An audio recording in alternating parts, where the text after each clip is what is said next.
been a couple year, CM Labs Class telah hadir membawakan beberapa topik-topik berkaitan dengan SEO, mulai dari teknikal, best practice, dan juga ruang lingkup di sekitarnya.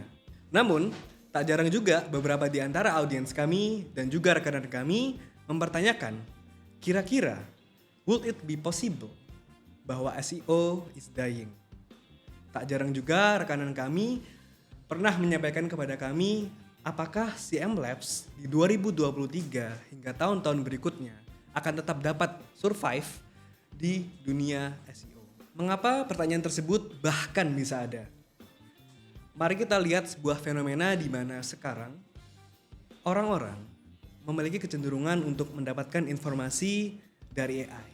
Bahkan generasi muda sekarang mencari informasi bukan hanya dari mesin pencari saja, bahkan di platform-platform lainnya. Sebagaimana contoh TikTok ataupun sosial media lainnya juga. Sehingga timbullah urgensi untuk mengantisipasi fenomena ini dari sudut pandang bisnis. Kita di sini tidak akan berbicara mengenai artificial general intelligence. Tidak pula mengkaitkannya dengan dinamika naik turunnya saham Google atau bahkan mengkaitkannya dengan dinamika naik turunnya pengguna AI. Agar kita bisa berada pada satu halaman yang sama, di sini kami mencoba untuk membawa diskursus melalui sudut pandang pelaku bisnis, bagaimana pelaku bisnis merespons pemberitaan-pemberitaan atau informasi-informasi terkait perkembangan mesin pencari yang kini semakin kesini dianggap sebagai mesin pencari konvensional.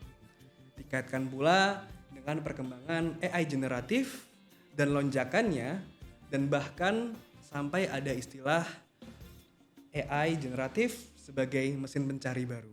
Dan untuk mendapatkan gambaran lebih dari sudut pandang para pelaku bisnis, di sini kami menghadirkan seorang investor, Bapak Agus Tiadili, co-founder dari Kita Lulus, Stephen Jimmy, dan tidak lupa CEO dan founder dari CM Labs, Rohman Ma'arif. Podcast kali ini menghadirkan 3 orang tidak untuk saling setuju. Masing-masing di antara mereka akan saling melontarkan tesis untuk kemudian masing-masing melontarkan antitesisnya masing-masing. Podcast ini menghadirkan ketiga orang yang memiliki perbedaan latar belakang bukan untuk saling setuju. Masing-masing akan melontarkan tesisnya masing-masing pada suatu topik untuk kemudian saling menanggapinya dengan antitesis sehingga diharapkan terciptalah sebuah sintesa yang tentu saja tetap berkaitan dengan bisnis di Indonesia. Without further ado, kita mulai saja diskursus pada kesempatan kali ini, new versus conventional search engine, prepare for the eventualities.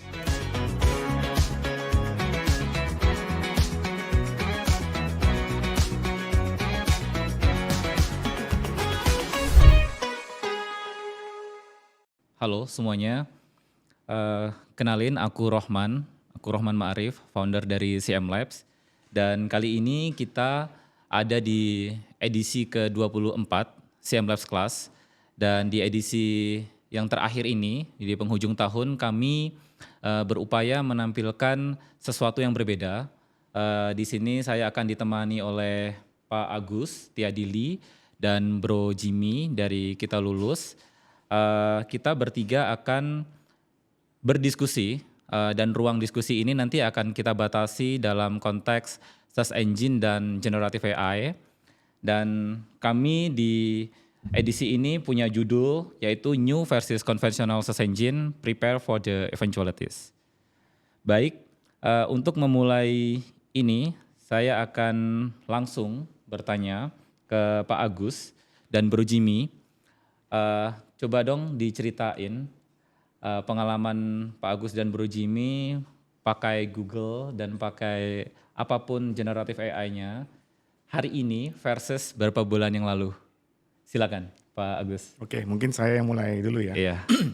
Jadi mungkin 6 bulan yang lalu itu saya mulai bertemu dengan teknologi baru ini, generative AI, search AI. Jadi saya mulai mengeksplor beberapa platform, mulai dari ChatGPT, habis itu Claude, by Anthropic sama Google Gemini.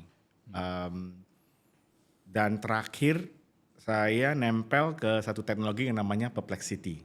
Jadi kalau specifically untuk search, sekarang search saya didominasi dengan Perplexity AI. Dan Perplexity itu kalau aku lihat lumayan mirip sama search engine. Dia memunculkan pilihan langsung di atas.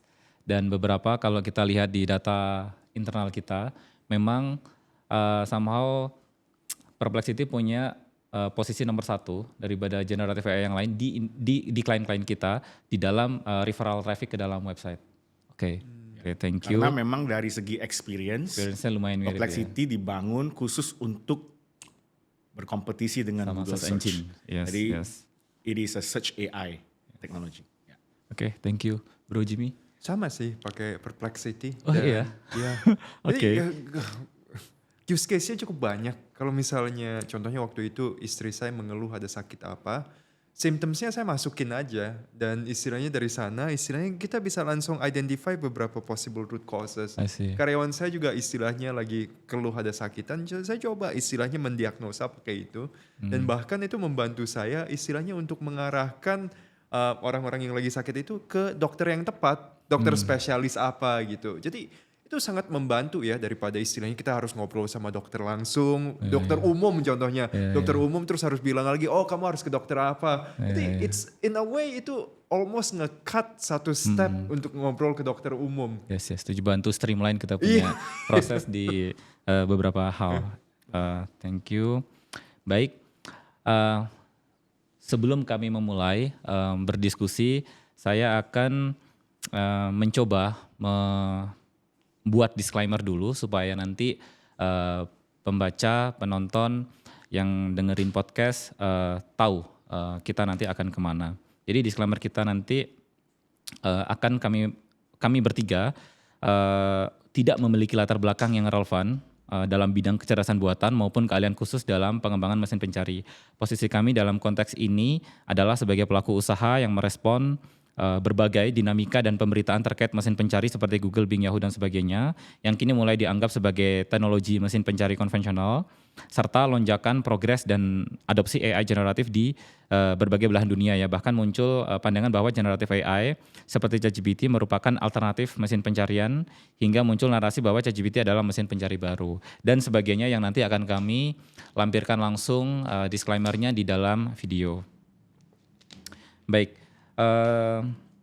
Ruang diskusi ini nanti kita akan berfokus pada situasi dan tantangan bisnis di Indonesia karena menurut kami tantangan di setiap negara pasti unik.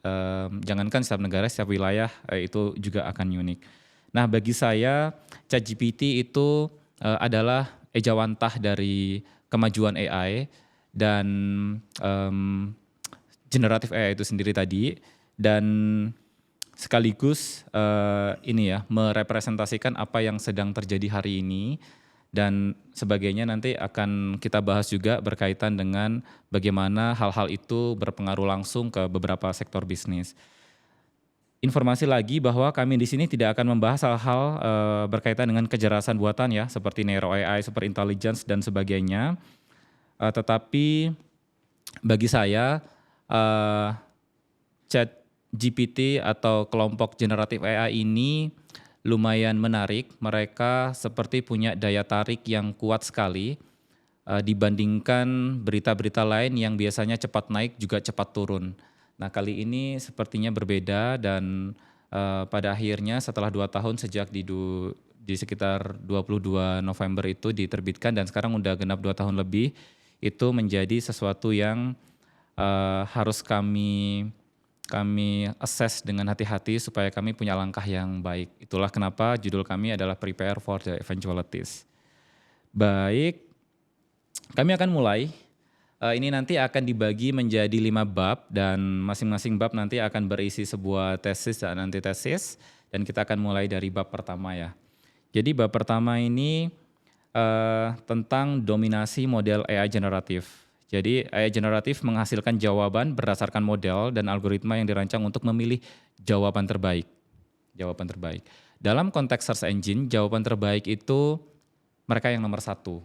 Tetapi kalau di search engine ada nomor 2, nomor 3 dan seterusnya. Artinya jawaban terbaik itu akhirnya kembali kepada pembaca.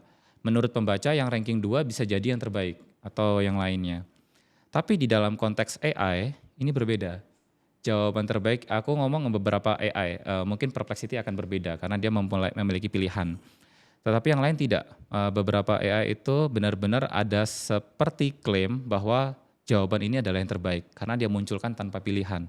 Kecuali yang bertanya secara kritis tanya, oke, berikan saya alternatif jawaban gitu menurut AI. Nah, apa nih pandangan Pak Agus dan Bro Jimmy ya berkaitan dengan jawaban terbaik yang coba generatif AI munculkan gitu, dan apakah nanti akan ada antitesis lain gitu terhadap hal itu? Silakan. Oke, kalau pendapat dari saya, teknologi ini merupakan teknologi yang lumayan disruptif. Yes. Jadi inovasi yang terjadi di sini bukanlah inovasi yang incremental.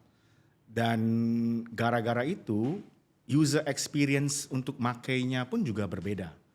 Jadi yang tadi Rohman bilang, kalau pakai Google Search ya kita taruh pertanyaannya di search bar, jawabannya akan tertera dalam bentuk links and in multiple pages kan. Jadi nanti kita self-serve sendirilah, DIY lah gitu maksudnya kan ya.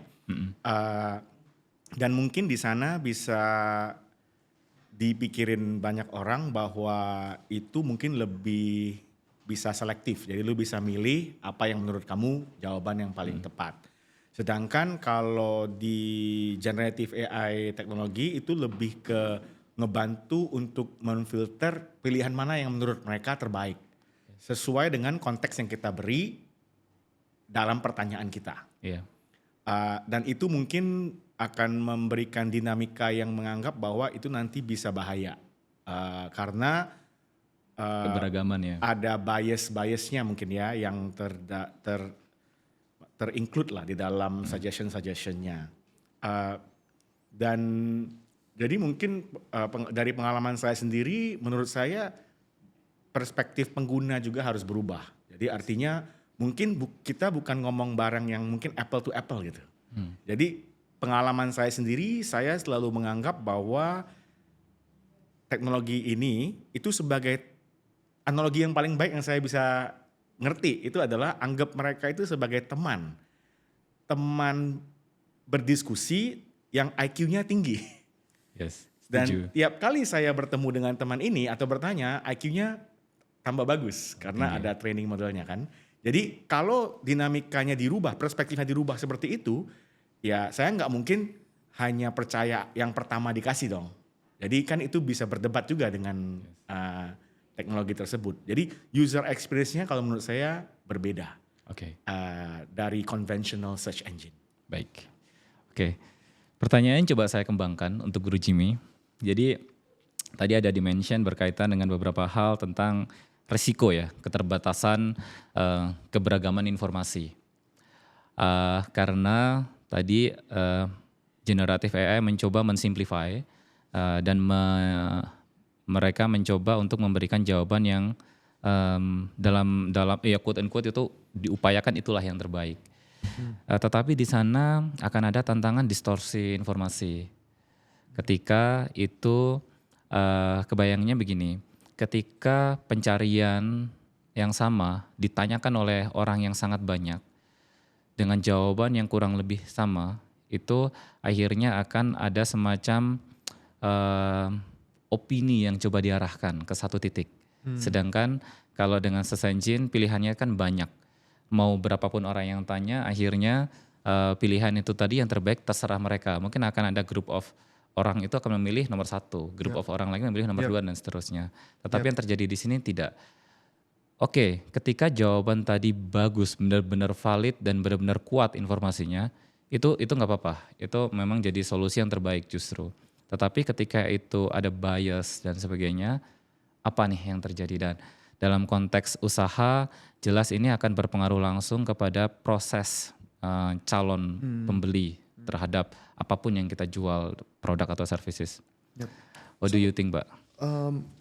Kalau saya sendiri sih sebenarnya ya, kalau pemilik generatif AI ini bukan satu badan tertentu yang memiliki kepentingan tertanam untuk memperbaiki atau menggiring opini, Setuju.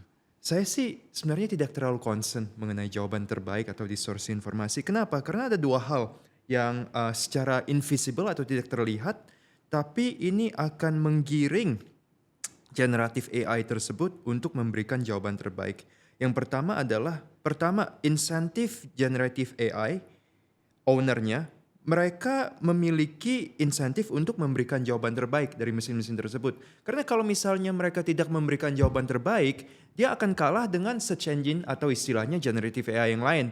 Jadi pasti secara tidak langsung atau secara langsung mereka akan melakukan atau mengadapt generative AI tersebut untuk provide jawaban-jawaban yang terbaik tersebut. Oke, untuk stay competitive in the market. Satu. Kedua adalah the basic idea of generative AI sendiri, dia istilahnya menggunakan learning sendiri. Dan salah satu learningnya tersebut adalah feedback dari customer.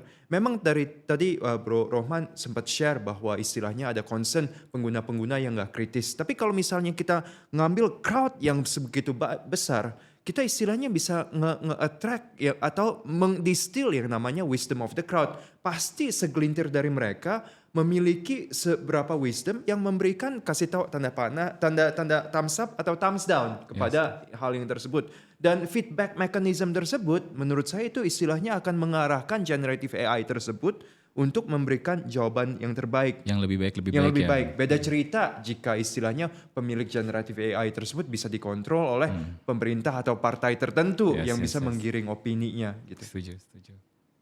Yes, oke. Setuju Bro Jimmy. Tapi kalau saya boleh tambah ya, memang ada concern terhadap seberapa powerful sih big tech yang memiliki model-model ini untuk bisa menggiring opini. Mungkin masih belum terlalu kelihatan di Indonesia, tapi kalau kita lihat di konteks Amerika Serikat, baru-barusan ini kan mereka baru melewati selection cycle ya, dan itu banyak banget opini-opini tertentu yang merasa bahwa pihak-pihak seperti Google itu melempar opini atau menggiring opini ke salah satu pihak gitu kan, dan itu bisa dibaca aja di news cycle, bisa kelihatan.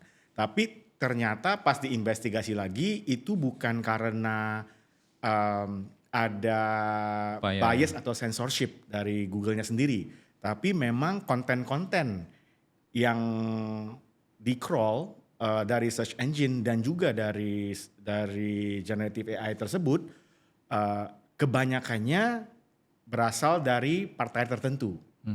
Jadi of course kalau dari sana ya pasti konten-kontennya udah bias ke salah lebih satu. bias ke sana. Yes. Jadi bisa sampai datanya 90/10. Berarti 90% ke partai biru contohnya, 10% cuman partai warna merah. Jadi kalau lu nanya pertanyaan ya pastinya opininya bakal lebih ke biru karena konten yang terdaftar juga lebih banyak di sana. Karena jurnalisnya lebih banyak di bidang sana. Menurut saya resiko generative AI lebih banyak ke halusinasi. Jadi teknologi ini belum 100% sempurna. Jadi seperti kayak teman biasa aja, kadang kalau kita nanya sesuatu dia kagak ngerti, dia juga akan ngomong sesuatu yang mungkin tidak benar. Jadi teknologi AI ini juga masih ada problemnya. We call that hallucination issues. Jadi it creates answers that is not correct. Jadi itu mungkin lebih hati-hati. Jadi sebagai advice aja untuk pengguna, I think the keyword should be trust but verify. Yes. Jadi harus selalu verifikasi lagi dengan data-data yang kita ada sendiri, dengan common sense, atau dengan mungkin bertanya pertanyaan yang sama dengan model-model yang berbeda. Mungkin itu bisa membawa kita ke jawaban yang lebih tepat. Itu tadi contoh yang baik sekali menurut saya. Itu berarti ada semacam unintentionally proses yang akhirnya data itu digunakan oleh sebuah big tech company untuk namanya tidak sengaja. Jadi karena memang beberapa sumber tulisannya, informasinya memang mengarah ke salah satu political party, ya akhirnya seolah-olah itu bias gitu. Padahal sebenarnya tidak ada kesengajaan di sana. Dan case yang serupa mungkin bisa terjadi di manapun. Jangankan di sana, di Indonesia mungkin bisa ada story yang sama in some cases. Baik, saya akan izin pindah ke chapter 2 Pak, Bro Jimmy sama Pak Agus. Kita akan omongin bisnis yang ada di sektornya saya nih, bisnisnya CM Labs. Ini jelas saya nggak usah bongkar ya, strukturnya gimana sampai di sini. Tetapi ini jelas niche yang paling kena berkaitan dengan apapun yang sedang terjadi berkaitan dengan generative AI, karena akan ada persepsi bahwa generative AI dianggap new search engine, terus Google dianggap konvensional search engine dan sebagainya. Dan ini akan menjadi tantangan yang serius kurang lebih di tahun depan, dan itu mungkin akan lumayan susah untuk orang-orang seperti kami. Nah, saya akan mulai dulu ke Bro Jimmy nih. Gimana nih kalau ke Bro Jimmy, apakah hal yang sama berpengaruh di bisnisnya Bro Jimmy? Sekaligus nanti saya juga berharap ada masukan untuk kami di bisnis kami di SEO, apa nih yang harus kami lakukan dengan segala point of view dan pengalaman Bro Jimmy. Yap. Silakan. Pertama-tama Bro Rohman pasti lebih tahu bisnisnya lebih banyak daripada saya. Oke. Jadi, but allow me to share a story tentang Evernote. Yes. Evernote, aplikasi catatan yang kayak Catatan gitu itu loh ya, dulu. hijau itu ya. Yang hijau, yang depannya gajah. Hijau gajah. Gajah. Hijau. So, Evernote itu menarik. Dia memiliki satu go-to-market strategy. Strateginya mereka adalah be one of the first developers untuk operating system tertentu. Jadi pada saat itu mereka adalah salah satu aplikasi yang pertama pada saat iOS develop Apple Store. Habis itu Android ngedevelop 6 bulan atau istilahnya 9 bulan sebelumnya dia udah menciptakan istilahnya Evernote untuk Android. Habis itu BlackBerry masuk, Microsoft Phone masuk, siapa lagi si Amazon Fire ya waktu itu masuk, dia juga ngedevelop semuanya tersebut. Nah jadi apa yang terjadi tersebut adalah ownernya si Evernote itu mengerti bahwa setiap kali ada operating system yang baru itu menjadi tanda kutip traffic entrance, di mana traffic itu akan masuk. Nah yang menariknya adalah karena mereka adalah salah satu aplikasi pertama, supply aplikasinya tuh sedikit. Jadi all of the Play Store and the App Store gitu, mereka have no choice untuk nge-showcase beberapa aplikasi yang benar-benar udah ready dan udah bagus. Dan pada saat itu adalah Evernote gitu. Nah, jadi itu adalah strateginya mereka untuk capture pasar dengan cepat untuk be the first mover di new traffic entrances pada saat itu. Of course, Microsoft dan Amazon waktu itu didn't do well in terms of the smartphone market expansion. Tapi mereka bilang overall dengan istilahnya mereka develop successfully di iPad, iPhone dan juga Play Store. That strategy has effectively gone really well gitu. Nah sebenarnya juga kita melihat ada beberapa perusahaan to a smaller scale or to a smaller degree successful dengan konsep traffic entrance-nya kayak gini. Perplexity adalah salah satu traffic entrance kan. Nah, traffic entrance yang sangat successful di China itu ada WeChat untuk masukin ke aplikasi yang lain. Jadi I'm sure banyak aplikasi yang menggunakan WeChat sebagai traffic entrance yang mereka super successful juga untuk nge-drive traffic di sana. And then what else do we have? Di Play Store contohnya di App Store Optimization, I'm sure you're very familiar juga. Ngeranking istilahnya tinggi dengan keyword tertentu, itu juga istilahnya bisa optimize. To probably a lesser degree than generative AI, itu ada TikTok. Sekarang orang nyari informasi lewat TikTok juga, dan banyak aplikasi yang istilahnya atau brands yang istilahnya optimize untuk di ranking tinggi di TikTok tersebut menjadi traffic entrance. Jadi I think kita lulus sekarang kita juga lagi explore bagaimana istilahnya kita bisa tanda kutip ngeranking tinggi istilahnya di Perplexity atau di AI lainnya, karena kita yakin bahwa itu adalah menjadi source of traffic entrance ke depan and source of growth-nya kita. Oke. Sebelum aku tambahin highlight-nya, aku langsung ke Pak Agus dulu. Silakan Pak Ya. tambahannya. Oke, setuju dengan yang tadi sudah diceritain sama Bro Jimmy. Untuk bisnis kebanyakan kalau menurut saya akan diuntungkan dengan teknologi yang terbentuk di sini. Karena ini bisa meningkatkan tingkat produktivitas dari employee ataupun teman-teman yang bekerja di dalam suatu perusahaan lah.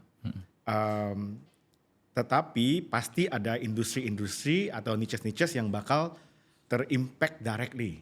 Yes. Dan unfortunately, bisnis Mas Rohman is one of them, Yes. right? Dan kalau dari perspektif saya, itu mungkin ada 2 faktor, terutama yang akan berperan ke depannya.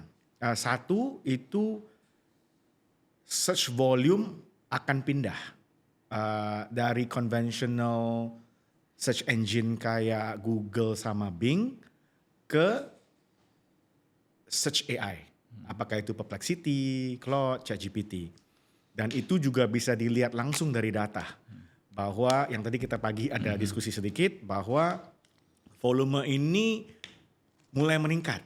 Walaupun angkanya mungkin masih kecil hari ini, tapi the rate of growth cannot be ignored. Yes. Ya, itu cepat sekali. Yang kedua, seperti tadi Bro Jimmy ada bahas juga bahwa search has evolved. Jadi sekarang mungkin a lot of property app developer yang punya property tersebut juga akan memasukkan search capability itu ke dalam aplikasi mereka. Jadi sebagai property atau app developer, kita paling nggak mau traffic kita ke tempat lain. Jadi kebanyakan kalau pengguna kita ada pertanyaan, kita mau bisa menjawab pertanyaan tersebut di dalam aplikasi tersebut. Dan bisa dilihat dari sebanyak properti-properti populer, kayak contohnya TikTok atau Instagram, termasuk WhatsApp juga. Sudah ada AI-nya di dalam. Ya, Jadi di beberapa contohnya negara ya. kalau WhatsApp, saya kurang tahu kalau di Indonesia ya, kalau di Singapura Belum. Meta AI sudah masuk ke dalam search bar di dalam WhatsApp tersebut. Jadi ada kemungkinan pengguna yang punya pertanyaan akan bertanya di platform di sana daripada keluar aplikasi, masuk ke Google dan tanya. Jadi 2 faktor ini kalau menurut saya akan berperan tinggi untuk mengambil market share terus-menerus dari conventional search engine. Dan bisa terbukti bahwa teknologi ini tidak bisa diignore karena Google sendiri sebagai search engine yang dominan sudah memasukkan teknologi ini ke dalam platform mereka. Bisa dilihat mungkin tidak ke semua pengguna, tapi ke beberapa pengguna bisa dilihat ada AI overview. Jadi sekarang di atas semua search result ada satu kotak namanya Di AI beberapa overview. keywords. Ya, itu adalah jawaban mereka untuk berkompetisi dengan solusi seperti ini. Yes. Cerita sedikit lanjutin yang barusan.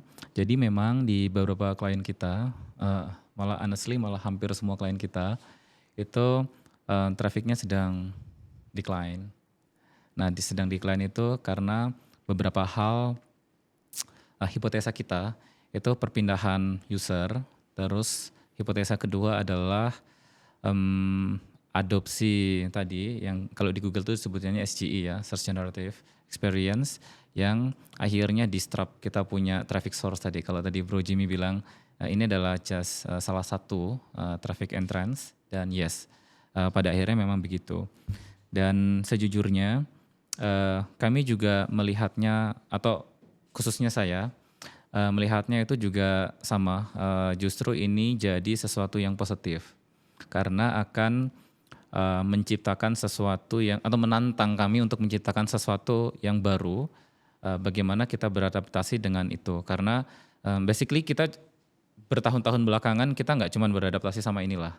Dulu sebelum ada TikTok, kemudian ada TikTok, kita juga udah khawatir gitu. Ini TikTok dianggap sebagai new search engine gitu buat generasi tertentu, dan Instagram juga demikian dan seterusnya. Dan memang pada akhirnya statementnya akan sama, yaitu semua ini adalah salah satu adalah bagian dari traffic entrance yang harus kita optimize, dan SEO akhirnya akan ada di mana-mana itu, basically.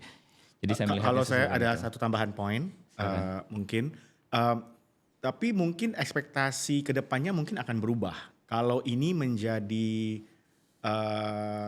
sumber jawaban dari semua search yang kita tanyakan. Jadi contohnya in the past bisnis Mas Rohman mungkin untuk bangun supaya website klien bisa masuk ke first page Google. Jadi mungkin dapat ke nomor 3, nomor 4 di first page itu termasuk win. Tapi kalau misalnya AI overview menjadi dominan, in order to win, you must really win the game. Jadi you Position must be zero ya? number one. Kalau enggak, lu enggak dapat sama sekali. In the past mungkin perbedaan antara first page result sama second page mungkin bisa Pareto 80-20. Lu masih dapat kecipratan lah namanya gitu. Tapi kalau AI overview jadi dominan ekspektasi masyarakat pengguna, it's 100 and 0. Yes. Possibility. Karena orang kebanyakan akan malas untuk cari lagi kan, apalagi sudah ekspektasi bahwa jawaban ini pasti benar lah. Iya. Jadi ada asumsi ya, ada asumsi yang Jadi berubah ya. kalau kamu CM Labs adalah company yang terbaik di vertikal ini, ya mungkin bisnis bagus buat lu. Jadi daripada I need to find somebody who can help me to win. Karena kalau nggak win, walaupun number 2 tetap kalah. Jadi kalau mungkin lihat dari perspektif itu, mungkin ini adalah kesempatan golden. Yes, nice. Yes, setuju Pak. Saya catat. Oke. Saya akan izin lagi pindah ke bab yang ketiga ya. Chapter 3 itu kita akan bahas berkaitan dengan disinformasi dan misinformasi. Disinformasi itu adalah penyebaran informasi yang disengaja untuk tujuan apapun. Karena ini juga sebenarnya jadi masalah yang sudah terjadi di level search engine. Khususnya itu tuduhan yang seringkali dikasih ke kami, bro sama Pak. Misalnya gini, kami itu dengan kemampuan dan strategi kami bisa membuat sebuah website win, important keyword di very specific niche, dan kemudian akhirnya ketika itu nomor 1 pasti menjadi referensi, bukan pastilah, mostly akan menjadi referensi buat orang lain. Dan perubahan itu bisa kami lakukan dengan skala yang sangat besar. Misalnya yang pernah kami lakukan di sektor keuangan misalnya. Kami bisa membantu sebuah bank yang tidak begitu populer di Indonesia, tetapi memang banknya cukup besar di level Asia Tenggara. Tapi di search engine kami bisa membuatnya menjadi nomor 1. Nah, ketakutan yang sama ini akhirnya muncul untuk generative AI. Kenapa? Karena tadinya itu kemungkinan itu diatur oleh beberapa orang. Kali ini kemungkinan itu bisa muncul di generative AI karena data kayak tadi yang masalah di election di Amerika, karena data yang dikumpulkan bisa jadi belum terverifikasi misalnya, karena pertanyaannya sangat spesifik, akhirnya AI itu menggunakan data yang ada di sana. Meskipun pada akhirnya dengan data yang semakin banyak AI pasti memperbaiki diri.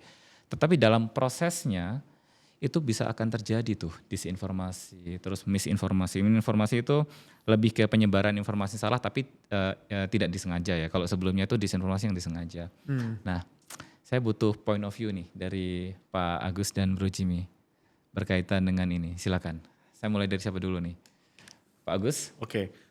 Kalau menurut saya masalah ini seperti tadi Mas Rohman sudah bilang kan, ini bukan hal yang baru.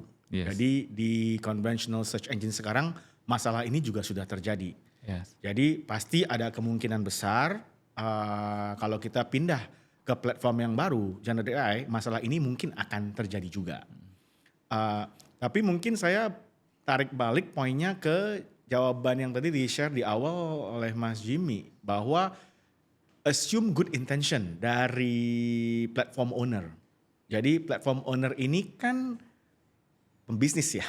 Jadi mereka pasti kedepannya pengen bahwa disinformasi dan misinformasi ini as much as possible di-minimize atau di-eliminate.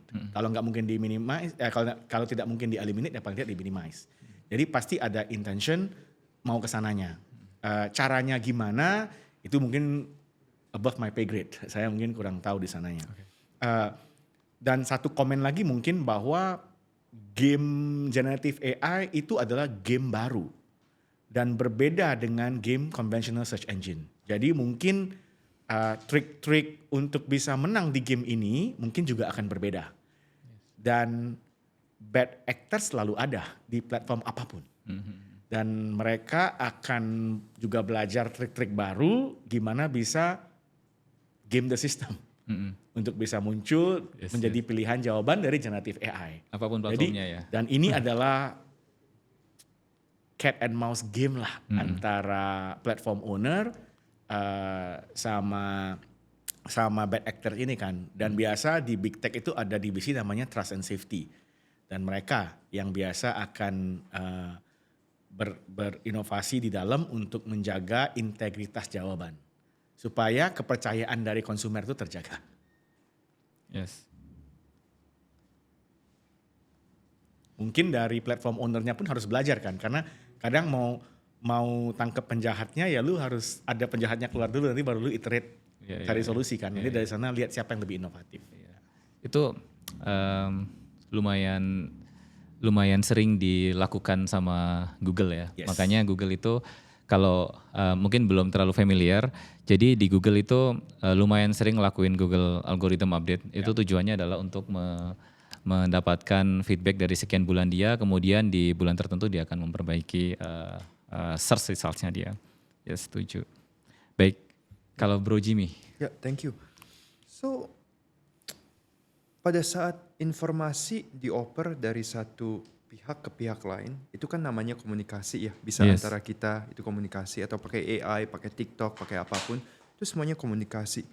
Komunikasi secara esensi memiliki resiko disinformasi dan misinformasi. Secara esensi, udah pasti. Dan sebenarnya ini akan menjadi PR. Tapi menurut saya pribadi, sampai nantinya juga dengan generative AI ini, disinformasi dan misinformasi pasti akan selalu ada. Cuman bagaimana, sekarang PR-nya sebenarnya cuma ada dua. Satu, bagaimana nge-reduce frekuensinya yang terjadi. Kedua adalah nge-prevent occurrences atau kejadian yang bahasa Inggrisnya adalah black swan. Gitu. Ini contohnya saya ingat dengan satu kasus yang ada di India. Yaitu waktu di India kan ada Hindu dan juga ada Muslim. Hindu nggak boleh makan sapi. Gitu. Jadi di village-nya tersebut atau kampung tersebut ada orang Hindu dan juga ada orang Muslim. Dan orang Muslim itu dituduh sama yang di sana mayoritasnya Hindu bahwa dia bawa kantong plastik, dalamnya itu adalah daging sapi. Itu yang dianggap sebagai sakral bagi banyak orang Hindu. Sehingga yang terjadi itu adalah orang itu digebukin. Kalau nggak salah orang itu sampai meninggal. Ternyata it was discovered bahwa itu adalah disinformasi dan misinformasi. Apakah teknologi berperan pada saat itu? Enggak gitu kan. Tapi istilahnya itu ada manusia yang berperan. Sayangnya menyebabkan orang yang meninggal tersebut. So to be honest saya nggak ngerti caranya. Bagaimana istilahnya untuk nge-prevent hal tersebut. Tapi saya yakin hal tersebut tuh pasti ada. Dan harapannya adalah dengan mesin generative AI tersebut adalah nge-prevent kasus yang black swan atau istilahnya yang mempunyai potensi sampai harm humans lives tersebut. So not a straightforward answer, tapi saya harap dengan that algorithmic changes, semoga istilahnya itu memberikan small incremental improvements. Positif sehingga, ya. Hal-hal yang kayak gini reduce gitu. Yes. Setuju. Dalam konteks search engine juga saya kira itu yang sedang terjadi. Apapun topiknya, Google itu berupaya masing-masing niche itu akan diperbaiki. Biasanya Google tuh kalau di sekian waktu ada beberapa topik belum perform dengan baik SERP-nya, search results-nya, tapi di waktu kemudian tiba-tiba menjadi lebih baik. Nah, itu aku kira upaya untuk yang dilakukan mereka untuk memperbaiki masing-masing sektor. Satu poin tambahan lagi mungkin yang mungkin harus dikonsiderasi bahwa karena perkembangan teknologi generative AI ini, bahan-bahan misinformation dan disinformation pun akan meningkat dengan tinggi. Sayangnya ya. Right? Apalagi dengan banyaknya medium tadi ya. foto-foto palsu, video-video palsu itu berkat teknologi ini juga gitu Yes, kan yes, yang akan membuat pekerjaan dari platform-platform tersebut akan lebih susah lagi dibanding masa-masa sebelumnya di mana generative AI ini belum terlahirkan. Setuju. Itu akan masuk ke bab kita yang keempat sebenarnya. Itu kita highlight dengan konten original. Nah, konten original ini akhirnya jadi tantangan yang begitu serius sekarang. Bahkan ketika saya harus, sejujurnya, ketika saya harus membuat konten yang biasanya saya publish di LinkedIn, itu saya berkonsultasi sama generative AI. Saya berharap mendapatkan sudut pandang yang lain untuk melengkapi pikiran saya gitu. Dan seterusnya, bahkan di beberapa paragraf yang saya kesulitan, saya minta generative AI untuk membantu merewrite supaya sesuai dengan target pembaca saya. Dan hal itu saya lakukan lumayan sering. Dan akhirnya ada pertanyaan nih, konten saya ini original apa tidak? Nah kayak gitu. Dan ini di level kita cukup hati-hati dalam melakukan publikasi. Kita dengan sebaik-baiknya menjaga bahwa ini adalah konten yang memang dilahirkan dari pikiran kita untuk menjawab sesuatu. Dan biasanya memang saya dasarkan berdasarkan pengalaman saya dan selalu saya berikan disclaimer. Itu yang biasa saya pakai. Tetapi etika seperti itu kita tidak bisa expect ada di semua orang. Karena ketika informasi dipresentasikan, dipublikasikan, tentu ada ekspektasi di sana. Kalau buat perusahaan media mungkin untuk mendapatkan pembaca sebanyak-banyaknya supaya dapat advertiser dan sebagainya, dan seterusnya di berbagai macam sektor gitu. Nah, ini point of view saya sendiri. Nah, kalau menurut Bro Jimmy dan Pak Agus gimana nih berkaitan dengan original konten ini? Apakah memang akan serupa atau memang ini benar ya sudah lah, emang sejauh ini konten-konten yang memang sudah seperti itu misalnya. Ini khususnya dalam sosial media ya. Ya aku kira kan konten di sosial media tuh saling apa bahasanya tuh saling reuse gitu ya, tinggal diedit beberapa hal. So, saya duluan ya. Yes. Ini saya jadi ingat cerita pemain Go terbaik di dunia, orang Korea itu. Oh yang Korea itu ya? Iya. Yap. Dia ngelawan Lee AlphaGo. Sedol ya? Iya, Siapa sih nama lupanya? Lee Sedol. Dan dia sangat emosional waktu dia kalah kan. sama ini ya. AlphaGo. Yang istilahnya sangat dingin, tidak ada emosinya sama sekali. Jadi pada saat dia main, istilahnya si AlphaGo-nya tersebut dibantu oleh manusia yang nggak gitu ngerti main AlphaGo gimana. Dia melakukan move di mana istilahnya bikin Lee Sedol itu langsung perpleks. Iya saya ingat tuh. Emosionalnya ke-captured banget. Iya. Keluar dari sana saya nggak tahu dia nangis atau enggak, kalau nggak salah dia nangis. Gitu. Dan setahun setelahnya kalau nggak salah dia retire bro. Iya. Dan pada saat dia retire, dia telah berpikir lama. Buat apa saya main ini lagi? Yang game yang saya udah seumur hidup saya dedikasikan hidup saya untuk mengemaster. Saya hanya bisa melihat satu kolam kecil, sedangkan AlphaGo tersebut makin lama makin jago dari saya. Dia kalahnya 4-1 kan skornya. Iya. Dan makin lama makin jago, dia udah bisa ngelihat the whole universe. Iya. Buat apa istilahnya saya main ini lagi? Iya. Nah, sebenarnya this AI istilahnya kita juga sebenarnya posisinya pada saat membuat konten tersebut, kita juga hanya bisa melihat satu kolam ini doang. Sedangkan all of this AI makin lama makin bagus, mereka itu akan melihat satu universe yang sangat besar. Jadi balik lagi kepada kita. Dan kita balik lagi kepada hukum ekonomi yang ada di dunia ini. Dunia ini membutuhkan sesuatu yang lebih produktif, sesuatu yang lebih insightful, sesuatu yang lebih luas cakupannya, yang diumpamakan sebagai satu universe. Kalau misalnya kita mengerti bahwa ability atau kemampuannya kita hanya memproduksi satu kemampuan yang seperti satu pond yang ada di sana, apakah kita ingin stand on the shoulders of AI supaya kita bisa memproduksi half of universe, atau kita berisi keras bahwa gue adalah human, gue hanya istilahnya mau memproduksi yang original, yang kolam di depan mata gue doang gitu. Nah, balik lagi saya adalah pengusaha, ya saya respon ke market pasar, I will stand on the shoulder of giants untuk membantu saya ngeproduksi sesuatu yang jauh lebih luas dari cakupan saya yang melihat kolam ini aja. So for me it doesn't really matter saya nge-create original content atau enggak. Tapi saya mendingan istilahnya bekerja sama dengan AI to possibly create half a universe untuk sesuatu yang product market fit yang dibutuhkan oleh pasar tersebut. Noted. Thank you Bro Jimmy. Yes. Tadi story di bagian pemain catur tadi saya lumayan intens dulu nontonnya itu. Saya juga merasa emosinya ya. Saya juga mulai merasa dapat emosinya dan memang itu saya lihat dia sangat kepukul banget ya, ketekan banget dia bahkan sebelum itu dia lakukan gamesnya sebelum dimulai dia udah pede kan. Saya nggak akan kalah gitu.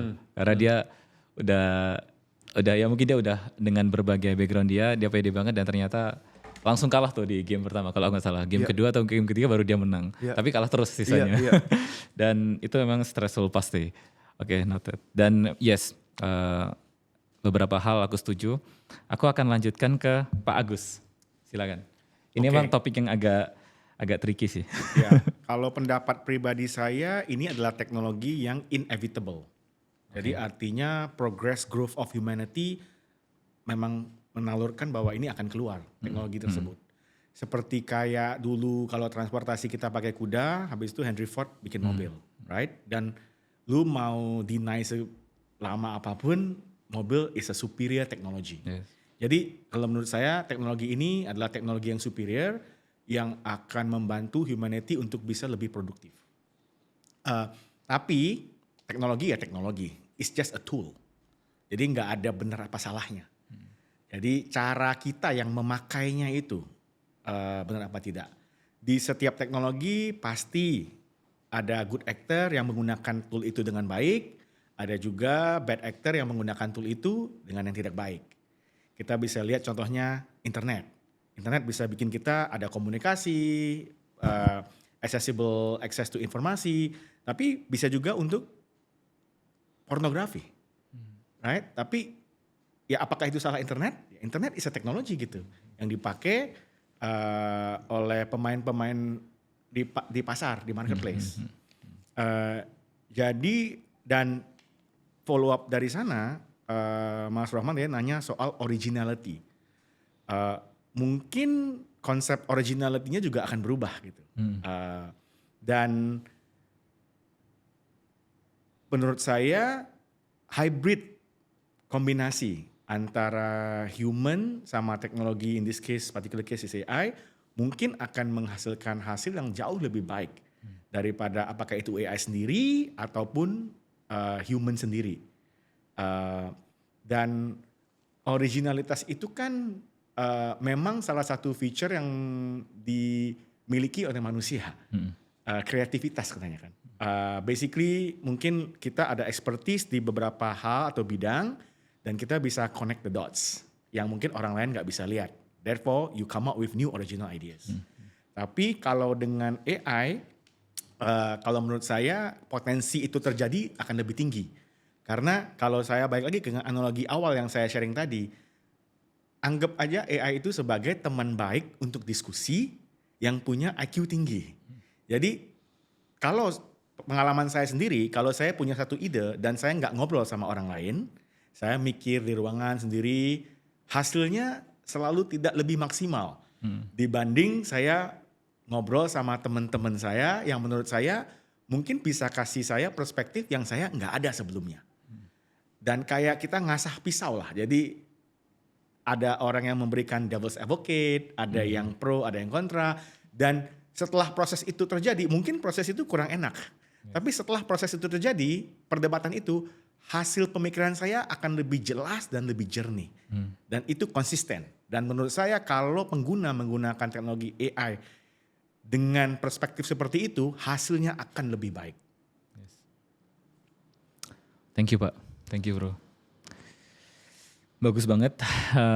Nanti beberapa hal, aku mau info lagi kalau nanti tadi tesis dan antitesis dari masing-masing akan aku gabungkan ke sebuah tulisan yang akan aku rilis di dalam website dan di LinkedIn.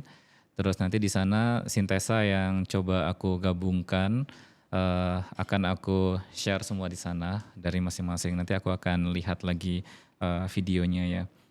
Oke, kita sampai ke bab yang terakhir nih, Bro Jimmy sama Pak Agus, tentang Google dan ChatGPT. Jadi di sini itu mem-highlight apakah relevan kalau kita membandingkan keduanya ini tadi. Karena Google sebagai ekosistem yang begitu luas, dia ada di mana-mana di kehidupan berdigital kita. Kita pakai Gmail itu Google, kita pakai YouTube itu Google, kita pakai Google Map itu juga YouTube. Dan dengan data yang begitu besar di seluruh dunia, akhirnya kalau Google mau menggunakan data itu untuk menjustify apapun lah di dalam produk-produknya dia, khususnya misalkan AI, itu dia mungkin akan punya database yang terbaik hari ini.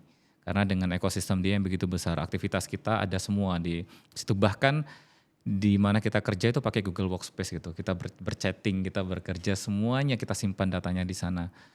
Nah, dengan semua itu ketika di-combine dan seterusnya itu pasti akan jadi sebuah wawasan yang begitu baik gitu.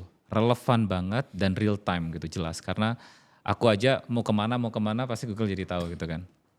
Nah, apakah diskusi kita itu menjadi tidak apple to apple ketika membandingkan Google ini tadi dengan ChatGPT, atau ada antitesis lain nih bahwa karena Google itu di sumber utamanya itu dari Google Search, jelas sebagai core bisnis dia, itu akhirnya Google Search-nya terdisrupt dan mungkin dalam beberapa waktu ke depan itu akan jadi situasi yang serius untuk Google, karena salah satu artikel yang sempat saya baca beberapa waktu yang lalu itu Google seperti sekarang itu ada di situasi sedang naik kapalnya itu adalah Titanic, yang di depan tuh udah ada es besar, ketika dia tidak belok nih mungkin dia akan terjatuh. Ketika itu mungkin dalam metafor untuk merepresentasikan situasi hari ini. Nah, what do you think nih, Bro Jimmy dan Pak Agus? Oke, mungkin saya ambil duluan ini ya. Oke. I think kurang fair kalau kita menggabungkan nama-nama properti tadi di bawah Google. Artinya the company Alphabet itu lumayan besar. It's a conglo in a sense, right? Jadi kalau menurut saya yang mungkin terimpact lebih besar itu adalah search, Google Search, and its affiliated Google Ads network. Karena main revenue dari Google Alphabet per hari ini masih didominasi dari Google Ads, yang properti yang mentranslate itu sebagai revenue adalah search. Jadi mungkin dibagi jadi dua konteks yang berbeda. Untuk konteks properti mereka yang lain, contohnya Gmail, Google Office yang kita pakai, Google Doc, Google Slides. Kalau menurut saya perkembangan AI akan membuat mereka lebih kompetitif. Jadi contohnya kalau kita di Gmail dulu mau cari barang ya lebih susah. Tapi sekarang kalau ada search teknologinya dimasukin ke dalam, ya mungkin search kita juga lebih di dalam properti kita sendiri akan lebih baik. Drafting email, reply email juga lebih produktif karena ada teknologi tersebut. Jadi kalau saya pengguna atau subscriber Google Office, Google Gmail, ya gue bakal mungkin dari free akan jadi berbayar subscriber karena ada teknologi tambahan. Jadi semua ini akan berdampak positif untuk properti Google yang dalam kotak ini. Tapi kalau dari segi Google Search yang seperti tadi kita sudah bahas, itu kalau menurut saya ada impact direct yang akan mulai mengikis. Karena setiap teknologi itu teknologi adoption itu ada teknologi adoption cycle-nya. Sampai hari ini pun saya rasa masih ada kelompok kecil yang masih menggunakan non-smartphone. Pasti. Padahal smartphone itu sudah mainstream. Ya, sama juga I think dengan teknologi ini. Mungkin penyebaran akan lebih cepat, tapi masih ada aja orang yang mungkin masih nggak mau mengadopsi teknologi tersebut. Jadi pendapat saya untuk properti yang selain dari Google Search itu bakal berkembang, kayak contohnya dia punya Google Cloud, itu kan akan lebih bagus lagi dengan teknologi yang ditambah. Tapi kalau untuk Google Search, itu bakal mulai terkikis. Sedikit-sedikit, slowly, and then suddenly. Direct impact. Yes. Dan itu sebenarnya sudah berita seperti ini sudah lama ya, karena sejak adanya TikTok dan sebagainya itu juga mulai diberitakan bahwa Google sudah mulai terkikis. Apalagi dengan kemampuan search engine yang sekarang lebih baik dalam konteks tadi yang generative AI, bayangkan kalau kemampuan search-nya itu sekarang nempel di masing-masing platform yang tadi ya, yang vertikal tadi, yang gede-gede tadi. Itu berarti orang sudah tidak, mungkin orang udah nggak terlalu butuh gitu sekian search engine tadi, dan akhirnya mereka sudahlah aku pakai tadi WhatsApp aja deh, WeChat aja deh. Aku pakai mungkin nanti ada aplikasi tertentu untuk beli misalkan di Amazon dan sebagainya. Akhirnya karena search-nya Amazon akan lebih canggih dengan si generative AI. Oke, kalau Bro Jimmy. Jadi pertanyaannya apakah generative AI akan menjadi kompetitor ke Alphabet ya? Menurut saya iya. Salah satunya. Iya, menurut saya iya. Karena kalau misalnya kita melihat semua bisnis yang besar yang sekarang ada di dunia atau ada di China atau bahkan di Indonesia, mereka tuh membangun ekosistem. Dan cara pembangunan ekosistem itu selalu ngikutin yang namanya a T business model.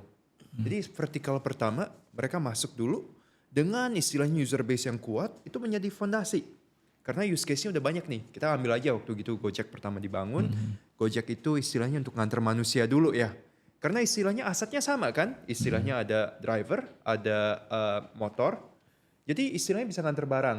Habis itu nganter obat. Habis itu harus ada pembayaran jadi GoPay. Jadi istilahnya dari satu vertikal masuk menjadi base untuk istilahnya vertikal lain yang dibangun. Nah, sama juga dengan Google, like you said, semuanya udah bisa masuk sekarang. Enggak sangat kecil kemungkinannya kalau misalnya untuk generative AI ini untuk tidak mengadopsi the same T business model. Pertama dari search, sama kayak Udah. Google waktu itu juga. Sudah di enable sekarang ya. Iya. Kedua adalah mungkin nanti adalah content creation. Sekarang istilahnya mereka udah bagus bikin artikel, images juga udah bagus, video juga istilahnya udah bisa bagus. Nanti istilahnya mungkin istilahnya travel itinerary. Habis itu istilahnya untuk medical consultation, so on and so forth. Jadi this generative AI mereka harus nge-sequence-nya tuh dengan baik. Istilahnya mau masuk ke vertical yang mana, tapi pasti banget mereka akan masuk ke vertical lain dengan use case yang lain. So Google has to do something about it. And of course they are smart people, and I think they are doing something about it already. Yes. Yep. Oke, thank you Pak Agus dan Bro Jimmy.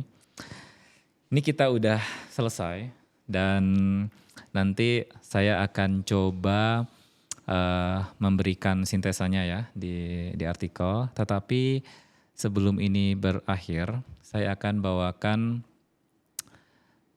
ini, kan eventualities itu seperti keniscayaan ya.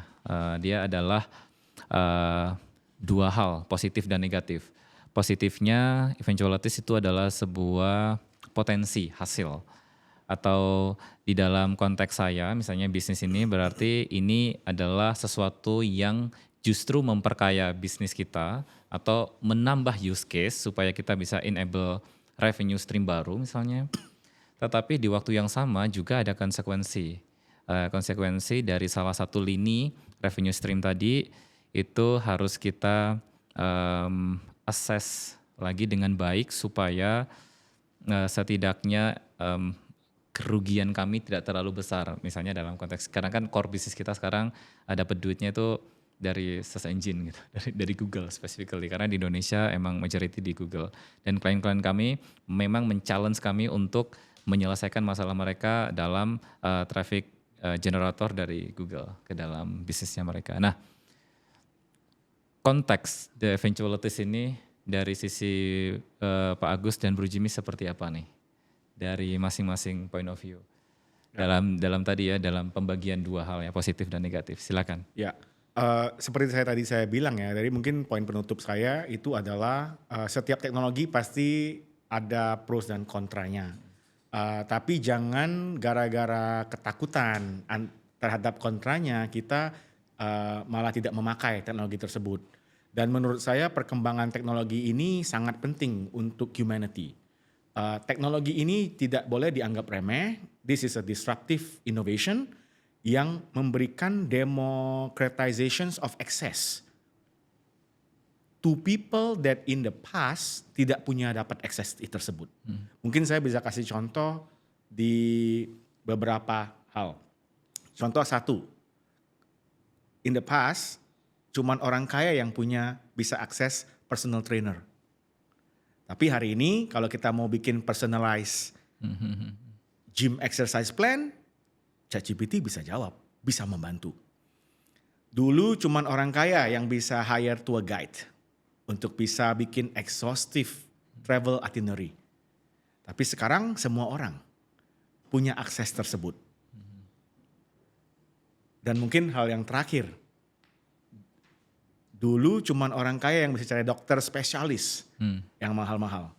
Tapi sekarang teknologi sudah berkembang di mana kita bisa mengupload kita punya hasil darah, tes darah, dan teknologi bisa membantu untuk mendiagnosa Early ya.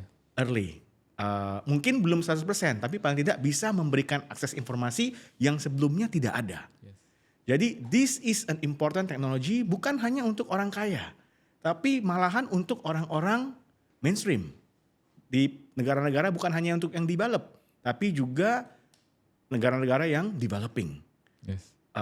Dan ini harus kita dukung terus perkembangannya, karena this is a good innovation for the world. Itu pendapat saya. Oke Pak.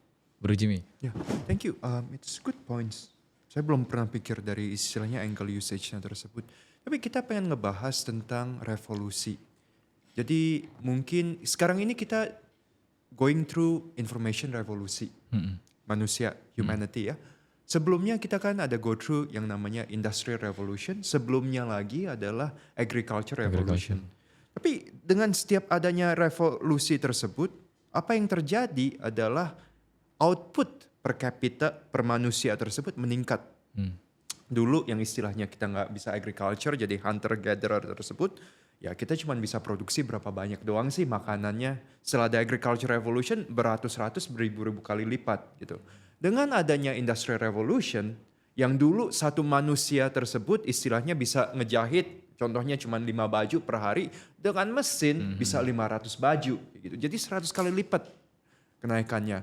Nah, dengan information revolution, per kapitanya itu juga akan naik. Tapi perbedaan utamanya tersebut adalah siapa yang memiliki kenaikan produktivitas terbanyak.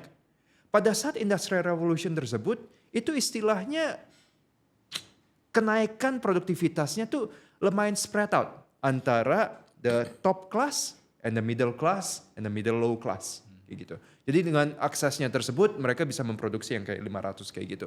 Nah, tapi dengan information revolution tersebut saya rasa bahwa kenaikan produktivitas hanya akan nge-benefit the top 3% karena mereka yang mengadopsi AI secara cepat dan secara masif gitu. Sehingga produktivitas orang-orang the top 3% akan benar-benar meningkatnya itu super duper banyak. Pada saat produktivitas meningkat sebesar tersebut, what follows after that adalah income. Income-nya istilahnya akan naik, sedangkan the productivity gains of the middle class and the lower class tersebut nggak akan gitu tinggi. Sehingga it creates a huge income gap. Nah, ini istilahnya untuk humanity ya, untuk humanity. Yes. Keniscayaan, eventualities, saya rasa ini yang akan terjadi. Where will we end up kalau misalnya kita memiliki income gap yang lebih besar daripada yang kita melihat dari sekarang gitu. Kemarin saya ngobrol sama bosnya SPay Later, dia bilang ujung-ujungnya lu harus ada universal basic income gara-gara ini UBI. which I think it's quite an interesting point dari dia. Dan yang saya rasa juga kalau misalnya kita lihat income gap setidaknya di Amerika sekarang ini kan gapnya tuh sangat besar. Seperti sebelum Perang Dunia Kedua di Amerika. Pada saat setelah Perang Dunia Kedua, income gap-nya itu agak kecil di Amerika karena individual tax rate-nya tersebut bisa mencapai 91%. Di Amerika 91%, gila nggak? You only keep 9% of the money that you make for the highest class, right? Apakah kita akan mengarah ke sana? Mungkin iya. Karena yang menarik tersebut adalah income gap itu nggak boleh terlalu tinggi ke depannya tersebut. Yes. Ya. Yes. So, that's what I think. Oke. Kalau saya boleh tambah satu Yes. lagi dari poin yang Mas Jimmy angkat tadi ya. Mungkin dibawa ke relevansi ke Indonesia itu apa sih? Tadi kita ngomong soal the world and humanity, right? Tapi kalau untuk Indonesia itu apa? Kalau menurut saya, orang Indonesia bisa menganggap bahwa AI teknologi tersebut tuh kayak Iron Man suit. Jadi siapa di dalam itu mungkin tidak begitu penting. Kalau kita bisa memakai teknologi yang tepat. Ya, jadi income disparity di setiap society mungkin ada bedanya. Tapi kita tidak bisa memungkiri bahwa ada income disparity globally. Jadi antara pekerja yang kerjaannya sama di Singapura contohnya dengan Indonesia, gajinya beda. Dan dunia kan sekarang tambah lama tambah global dan tambah remote ya. Jadi pekerja bisa remote. Nah, yang dulunya mungkin tidak bisa diakses karena mungkin access of information atau knowledge base-nya nggak sampai ke sana, kalau orang Indonesia bisa menggunakan teknologi ini dengan baik, dengan secara hybrid, mungkin orang masyarakat Indonesia bisa berkompetisi di pasar global dan bisa remain kompetitif untuk mendapatkan income dari global market instead of local market. Jadi itu juga salah satu potensi yang bisa dieksplor, mungkin masih bisa diasah dari berbagai badan pemerintahan untuk mengeksplor teknologi ini. Kalau menurut saya sih sendiri optimis ya bahwa ini akan memberikan sesuatu lonjakan yang besar buat dunia dan terutamanya untuk Indonesia. Yes. Oke, terima kasih Pak Agus, Bro Jimmy. Saya kira ini tadi cerita yang lumayan provokatif dan jelas dari sudut pandang yang berbeda-beda, dari investor, dari pengusaha, dan saya juga dari pengusaha dari skala yang lebih kecil dan seterusnya. Dan aku kira apapun yang akan kita hadapi ke depan tentu itu keniscayaan dan harus kita selesaikan, dan semoga podcast kita bisa memberikan tambahan wawasan kepada semua orang yang melihatnya. Dan terima kasih. Sekian episode CM Labs Class ke-24.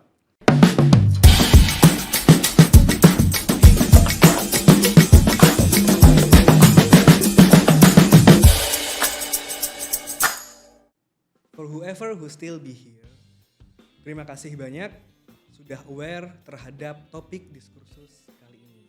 Maka membandingkan perkembangan search engine seperti Google, Yahoo, atau Bing dengan AI seperti ChatGPT akan terus menjadi perdebatan trivia yang tanpa ujung apabila tidak memperhatikan mengapa perkembangan ini bisa terjadi. Mari mundur sejenak dan kita kembali ke belakang. Manusia sangat membutuhkan informasi. Dan melalui sudut pandang bisnis, ini adalah tentang siapa yang mampu menghadirkan informasi yang paling tepat sesuai dengan yang dibutuhkan oleh manusia dengan metode yang paling sesuai. Pada akhirnya, payung besar yang dapat mampu merangkai seluruh diskursus ini tidak lain dan tidak bukan adalah perkembangan kapabilitas akuisisi informasi. Sehingga, faktor terpenting dari perkembangan metode penyajian informasi adalah etika-etika yang diperhatikan dalam pengembangan algoritma untuk mengumpulkan informasi. Dan juga etika-etika yang diperhatikan dalam penyajian informasi-informasi yang harus berlandaskan validitas informasi dan juga aktualitas dari informasi tersebut. Yang mana tidak semata-mata hanya untuk mengumpulkan banyak pembaca. Namun bukan berarti sintesis dari kami bukan tanpa kelemahan. Maka izinkan kami untuk menghadirkan sebuah platform dan wadah bagi kita semua untuk dapat lebih lanjut lagi melanjutkan diskusi kita pada platform thread kami. Dan kami tidak berhenti di sini. Kita di tahun 2025 ke depan kita akan menghadirkan dan mengupgrade versi baru dari CM Labs Class untuk lebih banyak menghadirkan diskursus-diskursus dari sudut pandang pelaku bisnis. Dan kami tidak berhenti di sini. Pada tahun 2025 ke depan, kami akan mengupgrade versi lebih baru dari CM Labs Class sehingga kita mampu menghadirkan dialektika yang mengambil sudut pandang pelaku bisnis dan responsnya terhadap perkembangan akuisisi informasi. Akhir kata, sampai bertemu pada sesi selanjutnya. Superfin Search Odyssey.